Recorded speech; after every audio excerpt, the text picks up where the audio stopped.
देश में लॉकडाउन को चरणबद्ध तरीके से खोलने के लिए केंद्र ने जारी किए दिशा निर्देश।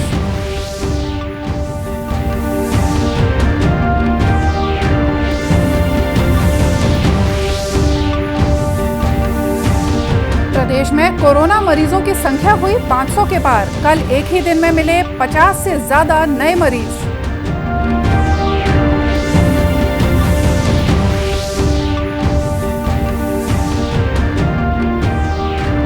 देश भर में आज से शुरू हुई 200 विशेष रेलगाड़ियां। रायपुर पहुंचे लोगों ने अपनी यात्रा को सुखद और सुरक्षित बताया।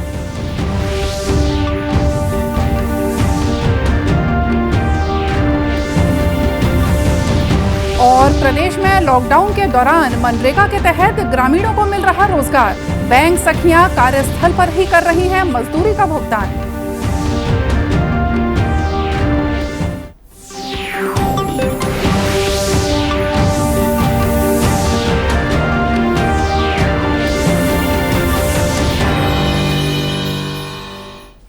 नमस्कार, आप देख रहे हैं दूरदर्शन समाचार। मैं हूं मोनिका शर्मा और आइए अब देखते हैं समाचार विस्तार से। देश में लॉकडाउन को चरणबद्ध तरीके से खोलने के संबंध में केंद्र सरकार ने विस्तृत दिशा निर्देश जारी किए हैं। इसे अनलॉक 1 कहा गया है। गृह मंत्रालय से जारी आदेश में कहा गया है कि लॉकडाउन खोले जाने की प्रक्रिया के दौरान भी कुछ प्रतिबंध पहले की तरह जारी रहेंगे। वहीं राज्य सरकारें अपनी आवश्यकता के अनुसार प्रतिबंधों को बढ़ा भी सकती हैं। लॉकडाउन खोलने के पहले चरण में 7 जून तक धार्मिक स्थल, शॉपिंग मॉल और सिनेमा हॉल पर रोक जारी रहेगी।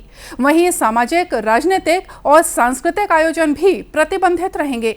इसके अलावा कोरोना संक्रमण से प्रभावित कंटेनमेंट जोन में केवल आवश्यक सेवाओं को ही अनुमति दी जाएगी। प्रधानमंत्री नरेंद्र मोदी ने भी कल अपने मन की बात कार्यक्रम में लोगों से कहा कि भले ही लॉकडाउन खोलने की प्रक्रिया शुरू हो गई है, लेकिन लोगों को अपनी और दूसरों की सुरक्षा के लिए मास्क लगाना और 2 मीटर की दूरी बनाए रखना जरूरी होगा। उन्होंने कहा कि इसके अलावा संक्रमण से बचने के लिए अन्य सावधानियों का भी पालन किया जाना चाहिए।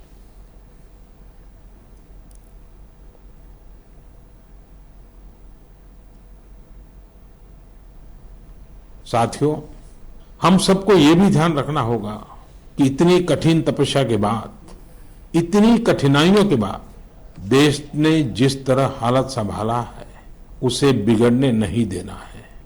हमें इस लड़ाई को कमजोर नहीं होने देना है। हम लापरवाह हो जाएं, सावधानी छोड़ दें, ये कोई विकल्प नहीं है। इसलिए 2 गज की दूरी, चेहरे पर मास्क, हाथों को धोना, इन सब सावधानियों का वैसे ही पालन करते रहना है जैसे अभी तक करते आए हैं। इस बीच राज्य सरकार ने लॉकडाउन खोलने की प्रक्रिया के साथ ही कुछ दूसरे निर्देश भी जारी किए हैं। सामान्य प्रशासन विभाग द्वारा जारी आदेश में कहा गया है कि प्रदेश में अंतरराज्यीय परिवहन और एक जिले से दूसरे जिले में जाने के लिए ई पास की अनुमति आवश्यक होगी। साथ ही स्पोर्ट्स कॉम्प्लेक्स और स्टेडियम 7 जून तक बंद रहेंगे। प्रदेश में कोरोना संक्रमित कुल मरीजों की संख्या 500 के पार हो गई है। स्वास्थ्य विभाग के अनुसार कल देर रात 51 नए मरीजों के मिलने के साथ ही कुल मरीजों की संख्या 503 हो गई है। इनमें से 388 सक्रिय मरीज हैं। प्रदेश में कोरोना के 114 मरीज स्वस्थ हो चुके हैं। वहीं रायपुर में कोरोना के 1 मरीज की मौत हो चुकी है। अब तक के आंकड़ों के अनुसार महासमुंद, जशपुर और कोरबा से सबसे ज्यादा मरीज सामने आए हैं। वहीं दुर्ग, राजनांदगांव और रायगढ़ में भी कोरोना के मरीज मिले हैं। दुर्ग के कलेक्टर डॉक्टर सर्वेश्वर भूरे ने बताया कि कोरोना संक्रमित लोगों के क्वारंटाइन के लिए जिले में पर्याप्त व्यवस्थाएं की गई हैं। उन्होंने बताया कि जिले में अब तक कोरोना के 13 मरीज मिले हैं। इनमें से 10 मरीज स्वस्थ हो चुके हैं। बाहर से आ रहे हैं, सबसे पहले तो उनको चेक पोस्ट के माध्यम से ही जाना पड़ रहा है और अन्यथा अदरवाइज उनको जिला अस्पताल से प्रमाण पत्र प्राप्त करने के पश्चात ही वो लोग अपने घर तक जा सकते हैं। इसमें शहर में होम क्वारंटीन और पेड क्वारंटीन की व्यवस्था उपलब्ध है और ग्राम पंचायतों में, ग्राम पंचायत भवनों में या फिर अन्य शासकीय इमारतों, बिल्डिंग्स में क्वारंटीन सेंटर्स बनाए गए। इसमें 14 दिन का फैसिलिटी क्वारंटीन और 14 दिन का होम क्वारंटीन का स्ट्रिक्टली फॉलो करने के लिए सभी पंचायतों को और सभी नगरीय निकाय क्षेत्रों को निर्देशित किया जा चुका है। वर्तमान में क्या एक्टिव केस? वर्तमान में पूरे जिले में अब तक 13 केसेस डिटेक्ट हुए थे, उसमें 3 केसेस अभी एक्टिव केसेस, बाकी 10 केस रिकवर हुए। इस बीच रायपुर के पास बीरगांव नगर निगम क्षेत्र और पुरानी बस्ती से लगे चंगोरा भाटा में भी कल कोरोना का एक मरीज मिलने के बाद आसपास के क्षेत्रों को कंटेनमेंट जोन घोषित कर दिया गया है। देश भर में आज से 200 विशेष रेलगाड़ियां चलाई जा रही हैं। ये श्रमिक स्पेशल ट्रेनों और 30 वातानुकूलित रेलगाड़ियों के अलावा अलग से चलाई जाने वाली ट्रेनें हैं। रेल मंत्रालय ने कहा है कि इन ट्रेनों से हर दिन करीब 1.5 लाख लोग यात्रा कर सकेंगे। वहीं लगभग 26 लाख यात्रियों ने 1 से 30 जून तक अपनी यात्रा के लिए पहले से टिकट भी खरीद ली है। इन ट्रेनों में सभी सीटें आरक्षित होंगी, साथ ही इनमें वातानुकूलित और स्लीपर श्रेणी के कोच होंगे। इस बीच रेल प्रशासन द्वारा लॉकडाउन के कारण विभिन्न स्थानों पर फंसे हुए मजदूरों, तीर्थयात्रियों और अन्य लोगों की घर वापसी के लिए ज्यादा से ज्यादा संख्या में श्रमिक स्पेशल ट्रेनें चलाई जा रही हैं। इन ट्रेनों से सभी लोगों को निःशुल्क उनके गंतव्य तक पहुंचाया जा रहा है, साथ ही उन्हें खानपान की सुविधा भी दी जा रही है। इसी कड़ी में प्रदेश में रायगढ़ से गोंदिया के बीच संचालित पैसेंजर ट्रेन से आज 198 यात्री रायपुर पहुंचे। वहीं 25 यात्री गोंदिया जाने के लिए यहां से रवाना हुए। इस ट्रेन में सफर करने वाले यात्रियों ने बताया कि उन्हें ट्रेन में सैनिटाइज करने के साथ ही मास्क और दूसरी सुविधाएं भी दी गईं। और मैं रायगढ़ से आ रही हूँ और ट्रेन में रायगढ़ के स्टेशन से ही सोशल डिस्टेंसिंग का ध्यान रखा गया है, थर्मल स्कैनिंग किया गया, मेडिकल चेकअप किया गया और ट्रेन में भी सोशल डिस्टेंसिंग से ही दिया गया है सीट।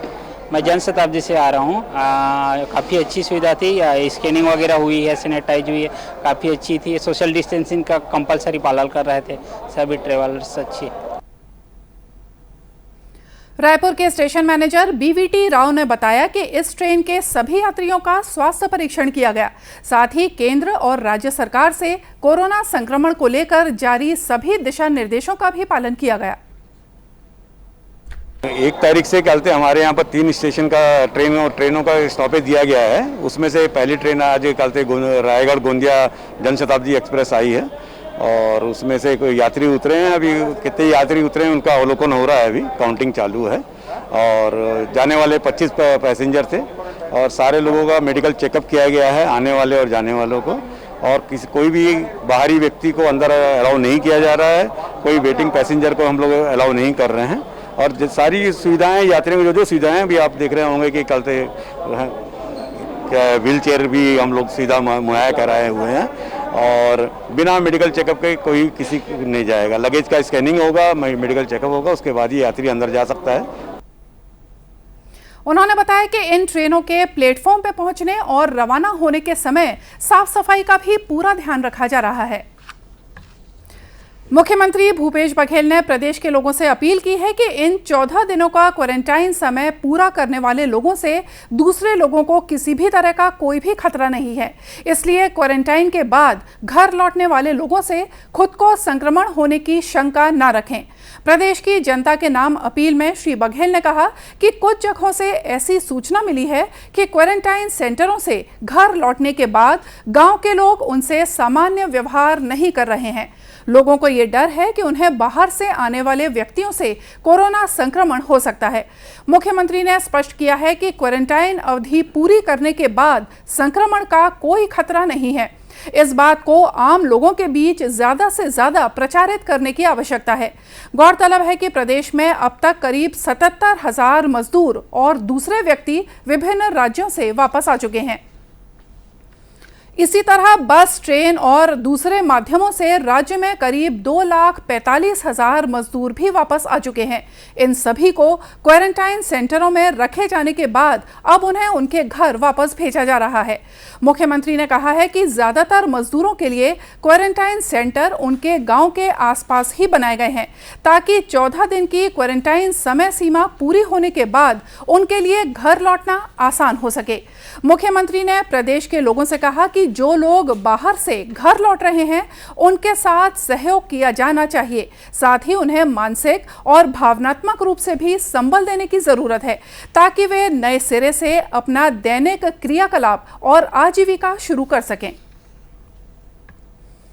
भाजपा की राष्ट्रीय महासचिव और राज्यसभा सांसद सरोज पांडे ने प्रधानमंत्री नरेंद्र मोदी के नेतृत्व में केंद्र सरकार के कार्यकाल के पहले वर्ष को उपलब्धिपूर्ण बताया है। दुर्ग में पत्रकारों से चर्चा करते हुए सरोज पांडे ने कहा कि मोदी सरकार के दूसरे कार्यकाल का पहला साल ऐतिहासिक फैसलों के लिए विशेष रूप से याद किया जाएगा। प्रसन्नता है कि हमने बहुत विपरीत परिस्थितियों में देश के प्रधानमंत्री जी ने, जबकि वैश्विक महामारी से हम लड़ रहे हैं और लगातार बहुत मजबूती के साथ उन्होंने इस वैश्विक महामारी से लड़ते हुए एक ऐसे राष्ट्र की उन्होंने जो कल्पना की थी उस पर वो आगे बढ़े हैं। बहुत सारी योजनाएं हैं। एक साल में जो निर्णय हुए हैं वो अपने आप में ऐतिहासिक निर्णय हैं। ये निर्णय बहुत दिनों से लंबित थे, चाहे CAA का विषय हो, चाहे महिलाओं के 3 तलाक का विषय हो, चाहे राम मंदिर का मुद्दा रहा हो। इन तमाम विषयों पर हमेशा भारतीय जनता पार्टी को विपक्षी दल घेरता रहा था। ये सभी निर्णय ऐतिहासिक निर्णय हैं। उन्होंने देश में कोरोना संकट की चर्चा करते हुए कहा कि दुनिया के अनेक देशों में जहां बड़ी संख्या में कोरोना के कारण लोगों की मौत हुई है, वहीं भारत में केंद्र सरकार के त्वरित प्रयासों के कारण स्थिति काफी हद तक नियंत्रण में है। हालांकि उन्हें प्रदेश में कोरोना मरीजों की संख्या अचानक बढ़ने पर चिंता जताई। सरोज पांडे ने कहा कि प्रदेश में क्वारंटाइन सेंटरों की व्यवस्था की जानकारियां जनता के सामने लाने की जरूरत है। छत्तीसगढ़ में मुख्यमंत्री अपनी पीठ थपथपाते हैं कि उन्होंने बेहतर व्यवस्था की, लेकिन क्वारंटाइन क्षेत्र में जहां पर जो उनके सेंटर्स हैं वहां पर सांप के काटने से मृत्यु हो जाती है। लोगों को पेपर में खाना दे दिया जाता है, न्यूज़पेपर पे। ऐसी बदतर हालत में उन लोगों को रखा गया है कि वो वहाँ रहना नहीं चाहते हैं। ये सज़ा है या वहाँ पे उन्हें रख के एक तरह से सज़ा देने की शुरुआत की है इस सरकार ने। सरकार को इस विषय पे जवाब देना चाहिए। उन्होंने प्रदेश के कुछ क्वारंटाइन सेंटरों में भोजन और दूसरी व्यवस्थाओं का नियम के अनुसार पालन नहीं किए जाने का आरोप भी लगाया। इस बीच प्रदेश के खाद्य मंत्री अमरजीत भगत ने आज अंबिकापुर क्षेत्र के कुछ क्वारंटाइन सेंटरों का दौरा किया। वहां उन्होंने इन सेंटरों में रहने वाले लोगों से मिलकर उन्हें दी जाने वाली सुविधाओं की जानकारी दी। श्री भगत ने पत्रकारों को बताया कि सभी क्वारंटाइन सेंटर में लोगों ने वहां उपलब्ध सुविधाओं को संतोषजनक बताया है। साथ ही भोजन और दूसरी व्यवस्थाओं को लेकर भी लोगों ने स्थानीय प्रशासन के प्रति आभार जताया। निरीक्षण के दौरान कलेक्टर संजीव झा और सरगुजा क्षेत्र के पुलिस महानिरीक्षक रतनलाल डांगी सहित अन्य वरिष्ठ अधिकारी मौजूद थे। प्रदेश में लॉकडाउन के दौरान ग्रामीण क्षेत्रों में लोगों को रोजगार मिलने से उनकी आर्थिक परेशानियां दूर करने में काफी मदद मिली है। महात्मा गांधी राष्ट्रीय ग्रामीण रोजगार गारंटी योजना के तहत जांजगीर चांपा जिले में भी बड़े पैमाने पर रोजगार के कार्य चल रहे हैं।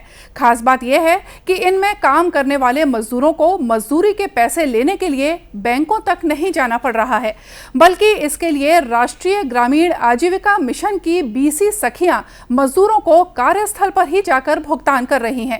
ये बैंक सखियां 16 समूहों के माध्यम से काम कर रही हैं। इन्हें रोजगार स्थल पर मजदूरों को भुगतान के अलावा घर घर जाकर ग्रामीणों तक बैंकिंग सेवा पहुंचाने की जिम्मेदारियां भी दी गई हैं। ये बैंक सखियां कोरोना संकट के दौर में अपनी और अन्य लोगों की सुरक्षा का भी पूरा ध्यान रखती हैं। इसके लिए बैंक सखियां मास्क लगाने और हाथों को सैनिटाइज करने जैसे नियमों का पालन भी कर रही हैं। जांजगीर चांपा जिला पंचायत के CEO तीर्थराज अग्रवाल ने बताया कि ये बैंक सखियां लैपटॉप के माध्यम से कार्यस्थल पर ही बैंकिंग संबंधी सभी कार्यों का संपादन करती हैं। शासन की एक महत्वपूर्ण योजना है BC सखी योजना, जिसके माध्यम से जो महिलाएं हैं उनको आत्मनिर्भर बनाने का प्रयास किया जा रहा है। और अभी विशेषकर लॉकडाउन की इस अवधि में ये बहुत फ़ायदेमंद रहा कि जब बैंकों में सोशल डिस्टेंसिंग का पालन करना हो या फिर बैंक नहीं, आपस में आवागमन की समस्या थी, उस समय में ये बैंक सखियाँ गाँव में जा कर के या कार्यस्थल पे जो तालाब या नहर जहाँ पे काम हो रहा है वहीं पे जा कर के वहाँ पे बायोमेट्रिक के आधार पर या आधार के आधार पर भुगतान कर रही हैं। और लोगों को घर पे ही पैसा मिल रहा है, उसको आने जाने की समस्या नहीं हो रही है। इसमें बहुत सा पेंशन के जो हितग्राही हैं, हमारे जो बुजुर्ग महिलाएं हैं, बुजुर्ग व्यक्ति हैं, उनको भी घर बैठे ही पेंशन की राशि प्राप्त हो रही है। तो आने जाने का व्यय भी बच रहा है और जो समय खराब होता था वो भी बच रहा है।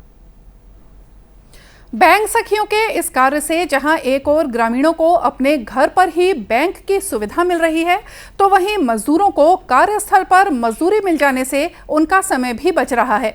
इस तरह सरकार को जनता से जोड़ने में ये बैंक सखियां एक सेतु का काम कर रही हैं। और आइए देखते हैं अंत में मुख्य समाचार एक बार फिर से। और इसी के साथ ये समाचार बुलेटिन यहीं समाप्त हुआ। नमस्कार।